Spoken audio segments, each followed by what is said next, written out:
Adatlyk radiosuna Türkmenistanda helak bolan 18 harby gullukçynyň ölüminiň jikmejikleri barada käbir goşmaça maglumatlar gelip gowuşdy. Adatlyň maglumatyna görä merhumlaryň garyndaşlaryna aýdylşy ýaly köp sanly esgeriň we ofiseriň ölümine hakykatdan hem uly ýol hadisasy sebäp boldy.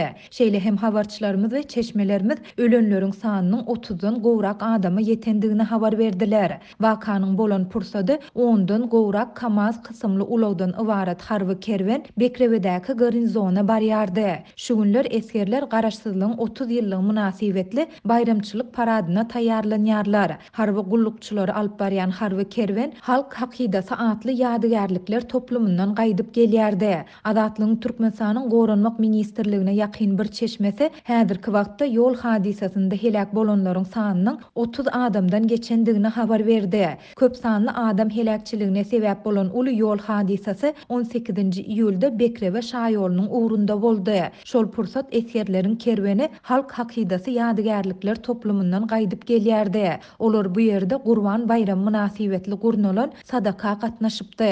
Şol güni 18-nji iýulda Goranmak ministrliginiň ýol başçylary garaşsyzlyk gününe taýýarlyk çärelerine gatnaşan eskerler üçin Gurban bayram münasibetli sadaka bermek kararyna geldiler. Sadaka halk hakydasy toplumunda gurnuldy. Bu ýerde çäreler geçirmek üçin uly zal bar. Eskerler gün ortanlyk naharyny edindiler we gün ortan saat 2 töweregi 10 çemesi KAMAZ ýük ulagynyň ibarat harby kerwen garnizona tarap ýola düşdi. Ýadygärlikler toplumynyň ýerleşýän depesinden aşak inip barýarka 8-nji awtologyň sürüjüsi tormuzun näsazlygy sebäpli ulagyň dolandyrşyny ýitirdi. 8-nji KAMAZ ýokary tizlik bilen öňdäki ulagy kakyp onu ýoluň gyrasyna itekledi we ulaglar bir näçe gezek agdaryldy.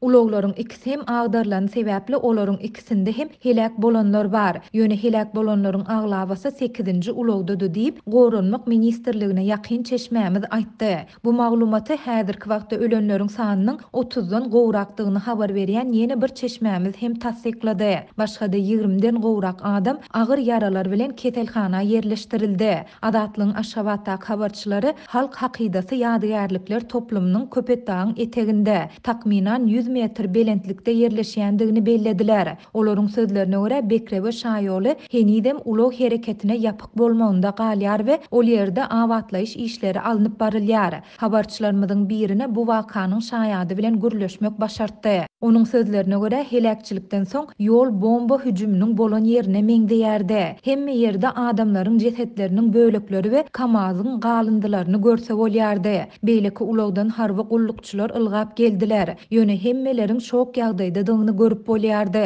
Harby serkerdeler wakanyň bolan ýerini gabama buýurup başladylar. Hemme ýerde gan bardy. Goloýda tiz kömek merkezi bar we şol ýerden gysga wagtda bir näçe ulag geldi. Takminan 20 minut geçen soň ýangyn söndürüji ulaglar gelip asfaltdaky ganlary ýuwup başladylar diýip wakanyň şaýady gurrun berdi. Habarçylarymyzyň we çeşmelerimiziň maglumatlaryna görä helakçylyk Bekrebe şaýolunyň Görogly köçesi bilen kesişýän ýerinden ortaça 1 kilometr uzaklykda boldy. Ölenleriň jesetleri gyssagly ekidildi. Çeşmelerimiziň biriniň sözlerine görä merhumlaryň jesetleriniň köpüsi tanalmaz ýaly bolupdyr. Şonuň üçin jesetleri ýapyk tabutlarda garyndaşlaryna gowşurmak we olary açmazdan jaýlamak kararyna gelindi diýip çeşmämiz belledi. Adatlyň köp sanly adam helakçylygyna getiren uly ýol hadisasy barada goşmaça maglumat almak üçin Goranmak we Içeri işler ministrlikleri bilen ýygyderli habarlaşmak synanşyklary hiç ýyly netije bermedi. Adatlyk 6 harby gullukçynyň jesediniň 18-nji iýul gijesinde Mary welaýatyndan Lewawa getirilip hosarlaryna gowşurlandygyny 20-nji iýulda habar berdi. Şol sebäpli we merhumlaryň hosarlaryna tabutlary açmaga ruhsat berilmeýändigi sebäpli Lewapdaky çeşmelerimiz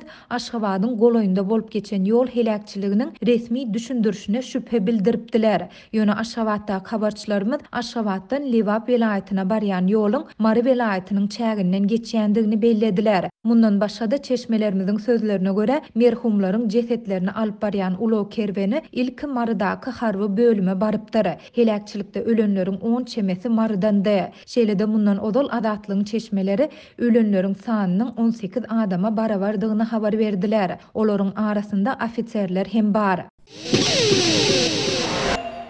Azatlyk radiosynyň habarçysyna görä Milli Howpsuzlyk Ministrliginiň işgärleri Lewap welaýatynyň Däne, Darganata, Seydi we Gazawjak şäherlerine öýünde dini mazmunly kitap saklamakda güman edilýän adamlaryň öýünü dökýär. Habarçymyz mahkamanyň yerli idaralarynyň işgärleriniň dinar we namazxon hasaplanýan adamlaryň öýlerine Gur'andan başga dini kitabyň saklanylmalygyny talap edýänini aýdýar. Şeýle-de ol häkimetleriň yerli dinarlaryň kitap tekçelerinden tapan del hasaplanýan dini çeşmelerini öz ýanlary bilen alyp gidýänligini habar berýär. Maglumata görä mahkamanyň yerli idaralarynyň işgärleri dini kitaplaryň Türkmenistanyň din standartlaryna gawat gelip gelmeýänligini barlaýar. Türkmenistanyň hökümeti ýurtda raýatlaryň din azatlyklaryny berk çäklendirmekde tanqid edilýär. Habarçymyz Taliban jeňçileriniň Awganystana howp hawandyrýan mahaly Türkmenistanyň Taliban we Islam döwleti ekstremist toporlarynyň wagtçylarynyň köpelýänligi barada maglumatlaryň bardygyny aýdylýanyny habar berýär. Häkimetleriň Lewapda dinar hasaplanýan adamlara garşy güýçlendirýän basyşlary Türkmen-Awgan serhediniň Awganystan tarapyndan Taliban jeňçileriniň öz şäklerini giňeldip serhed ýakalaryna ekstremist toporlaryň hereket edýänligi barada habar berilýän wagtlaryna gawat gelýär. Bir yerli ýaşaýjy Azatlyk radiosynyň habarçysy bilen gurrun döşlükde yerli dinarlaryň häkimetler tarapyndan öýleriniň dökülüşi barada gurrun berdi. Azatlyk howpsuzlyk ýagdaýlary sebäpli onuň şahsiýetini anyklaýan maglumatlar aýan etmekden saklanýar. Yerli ýaşaýjy öz ýaşaýan sebitinde musulman dinine ýerýän onlarça dinaryň öýüniň häkimetler tarapyndan dökülenligine özüniň şaýat bolanyny aýdýar. Bu häkimet wekilleriniň yerli dinarlaryň öýünden dini kitap gözlänligini sözüne goşýar. Galaberse-de yerli ýaşaýjy dinarlaryň öýleriniň dökülmegi barada habar alan beýleki käbir sebit ýaşaýjylarynyň mödöýlerindäki käbir kitaplary ýaşyranyny aýdýar. Ýaşyrylan kitaplaryň mazmuny barada maglumat ýok ýöne Azatlygyň habarçysyna görä mahkama işgärleri Gur'andan başga dini kitaba şüpheli çemeleşýär. Uly ýaşly bir sebit ýaşaýjysy SSR döwründe dinarlaryň häkimetleri tarapyndan ýyzarlanyşyny ýatlaýar. SSR döwründe de dinarlaryň öýleri dökülürdi. Häzir hem ýurtda ýeki radikal dörese häkimetler 3 milyon ýyl şüpheli garaýarlar diýip uly ýaşly sebit ýaşaýjysy Azatlyk radiosynyň habarçysyna gurrun berýär. Adamlaryň din taýdan sowatsyz bolmagy has howply. Bu ýagdaý adamlaryň daşardan gelýän islenlik dini akma bilmän goşulmagyna sebäp bolup biler diýip olaýdýar. Galberse-de habarçymyzyň gurrundaşy mahkamanyň dinarlary edýän basyşlaryny özüniň oňlamaýanyny, bu basyşlaryň ýagdaýy hasda kynlaşdyrýanyny aýdýar. MHM islenlik mazmuny dini kitap tapsa hatda ol kitaplar Türkmenistanyň din standartlaryna gawat gelse-de adamlary soraga çekip olary ara geçirjek bolup dinarlarymyzyň hukuklaryny depeleýär diýip yerli ýaşaýjy Azatlyk radiosynyň habarçysy bilen gurrundaşlykda aýtdy. Dünýä Türkmenistanyň baş kanuny raýatlaryň din azatlyklaryny kepillendirýär. Ýöne iş ýüzünde dürli dinleriň wekilleri şol sany musulman ynanjyna eýerýän adamlar özleriniň häkimetler tarapyndan ýanylýanlyklaryny aýdýarlar. Türkmenistanyň ýokary hujaýlary büdjet maliýeleşdirmesinden aýrylyp şertname esaslarına geçirilýär diýip Azatlygyň habarçysy habar berýär. Jemi 60-dan gowrak ýokary we orta hünär berýän mektebiniň bardygyna garamazdan Türkmenistan raýatlaryň bilim, hünär almak meselelerini döwrüm talabyna görä çözüp bilmän netijesi synaglar geçirýär we bu ýagdaý ýurtda sowatsyz, hünärsiz adamlaryň ýyl-ýyldan köpelmegine, işsizligiň we jinaýatçylygyň ýyl-ýyldan ösmegine getirdi. Çağalarynyň geljegini alad edýän enatalar ul çykdajalara galýar diýip synçylar aýdýar. Azatlygyň habarçysynyň 18-nji ýuly beren maglumatyna görä, ýurdun ýokary hujaýlarynyň 60 göterimden gowragy büdjetden aýrylyp şertname esaslarına maliýeleşdirilmäge geçirilýär.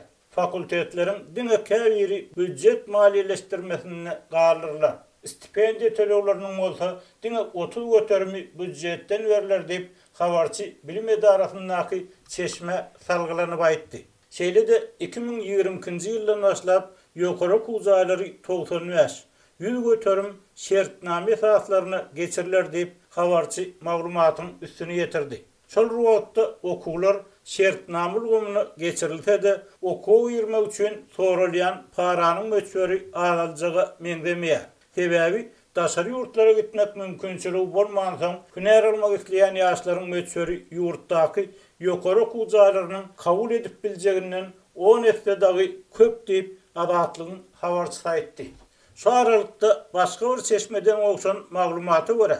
12-nji ýyldan 16-njy ýyla çenli Balkan Fewtinden Medisina Universitetine okuw girjek ýaşlaryň 56 sanynyň dokumenti kabul edildi. Daşoğuz Fewtinden 86 uçurumyň dokumenti kabul edildi. Çeşme resmi kagylary kabul edýän maglumatyň nowata seretmän içerik öz tanışlaryny salýanlygyny hem habar berdi. Türkmenistanyň Medisina Institutu Sovet döwründen bäri iň ýokary paraly okuw jaýlarynyň biri hasaplanýar.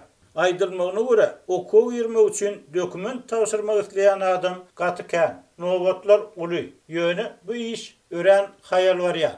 Bu maglumatlar Türkmen hökümetiniň 16-njy ýylda geçiren mejlisiniň ýanyndan geldi. Ýurdun ýokary okuw mekdeplerine täze kafedralary, fakultetleri, hünärleri açmak üçin bilim ulgamyna gödäwçilik edýän vice-premier geldini ýazyp, Türkmenistanyň prezidentine käbir kadalaşdyrjy hukuknamalaryna üýtgetmeler, goşmaçalar giýermek we olaryň käbirini güýjini ýitirenlip ikrar etmek hakyna kararyň taslamasyny hödürletdi. Tadaka doğrudanam käbir üýtgeşmeleriň bardygyny habar berýär. Emma olaryň detallaryny açmaýar. Prezident bu kararyň taslamasyna gol çekip ýaşlaryň dol bilim almak üçin ähli şertiň döredilmeliligini ýene bir gezek ýatlatdy. Azatlyk radiosu ýokary mektepler wagtdaky üýtgeşmeler barada düşündiriş sorap Türkmenistanyň bilim ministrligine elektron posta arkaly ýetdi. Emma käreçenli hiç bir jogap almady. Garaşy türkmen nesirlerine odal hem habar berilýär. Türkmenistanyň ykdysady krizisiň, manat, maliýe kynçylyklarynyň çoňlaşmagynyň fonuna soňky 2 ýylyň dowamynda daşary ýurtlarda okuyan 10 miňlerçe türkmenistanly enatalarynyň iýerýän maliýe gollaglaryny almakda barhaken çäklendirme ýa sebäbi düşündirilmeýän bökdönüşlik bilen ýüzbeýiz boldy. Bu ýagdaý studentleriň käbiriniň okuwdan soň howply şertlerde işläp helak bolmagyny hem alyp gelse, käbiriniň jinayaty baş goşmagyny itergi berdi. Anonimlik şertinde gurlaşan student Azatlyk radiosyna aýtdy. Gurbanuly Berdimuhammedow 9-njy ýylda geçiren mejlisinde ýene bir gezek ýokary okuw mekteplerine kabul ediş synaklaryny jemgyýetçilik gödäwçiligini öpçün etmegi tapşyrdy. Tadakanyň anyklaşdyrmadan ýazmagyna görä, şol gün hökümetiň bilim işgärleri bilen geçirjek maslahatyna gowy taýýarlyk görmek meselesine aýratyn üns berildi. Emma bilim ulgamyny özgertmek goýunça nowatdaky çärelere seretjek maslahatyň haçan geçiriljekdigi, hünär aljak ýaşlaryň öňünde ýene de nähil synaklaryň goýuljakdygy herlikçe nämälim bolmagyna galýar.